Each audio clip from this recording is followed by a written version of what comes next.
खबर है मिर्जापुर से। विश्व हिंदू परिषद ने पश्चिम बंगाल में हिंदुओं पर हो रहे हमलों के विरोध में जोरदार प्रदर्शन किया। कार्यकर्ताओं ने कलेक्ट्रेट में प्रदर्शन कर 4 सूत्री मांग पत्र सौंपा। विहिप के राष्ट्रीय मंत्री अम्बरीश सिंह ने कहा कि पश्चिम बंगाल में वक्फ कानून को लेकर मुर्शिदाबाद में हिंसक प्रदर्शन हुआ। यह हिंसा पूरे राज्य में फैल गई।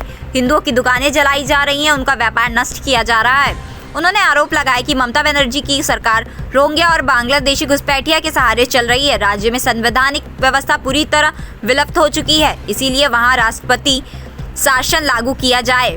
अम्बरीश सिंह ने शाहबानो केस का जिक्र करते हुए कहा कि उस समय भी मुस्लिम समाज ने हिंसक विरोध किया था, जिसके बाद राजीव गांधी सरकार ने कानून बदल दिया। अब वक्फ कानून को लेकर बवाल मचा हुआ है। मिर्जापुर ब्यूरो चीफ गुड्डू खान की रिपोर्ट।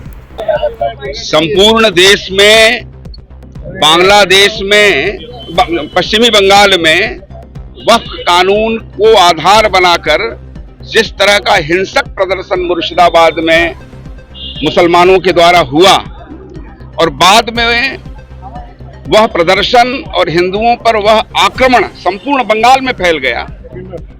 आज बंगाल में हिंदू निरीह की तरह मारा जा रहा है, उसका व्यापार, दुकानें जलाई जा रही हैं, माताओं का मान भंग हो रहा है और यहाँ का पूरा संवैधानिक तंत्र वहां विफल हो गया है। ऐसी परिस्थिति में केंद्र सरकार का यह कर्तव्य बनता है कि वह पश्चिमी बंगाल के हिंदू को ऐसी क्रूर शासिका, जिसका सिंहासन ही रोहिंग्याओं, बांग्लादेशी घुसपैठियों के बल पर टिका हुआ है, उसके सहारे न छोड़कर वह राष्ट्रपति शासन लागू करें, संपूर्ण व्यवस्था केंद्र सरकार अपने हाथ में ले और बांग्लादेश का जो घुसपैठ हो रहा है उसको रोकने के लिए बाड़ लगाई जाए बांग्लादेश की सीमा पर। इसको लेकर संपूर्ण देश में विश्व हिंदू परिषद के द्वारा आज 19 तारीख को संपूर्ण देश में इस तरह के प्रदर्शन हो रहे हैं। यह शुरुआत है। बंगाल के हिंदू के साथ संपूर्ण देश का हिंदू खड़ा हो, यह अभियान हमारा निरंतर आगे चलेगा। आने वाले समय में आगे भी जाने वाला, क्या बंगाल में एक कूच करेगा विश्व हिंदू परिषद आने वाले समय में अगर स्थिति खराब होती है? हमें इस देश के तंत्र पर भरोसा है, इस देश के सरकार पर भरोसा है, इस देश के संवैधानिक तंत्र पर भरोसा है। इसलिए आज इस लोकतांत्रिक देश में जो हमारा लोकतांत्रिक अधिकार है उसके आधार पर हम काम कर रहे हैं। हमको नहीं लगता कि अभी इस तरह की कोई आवश्यकता है।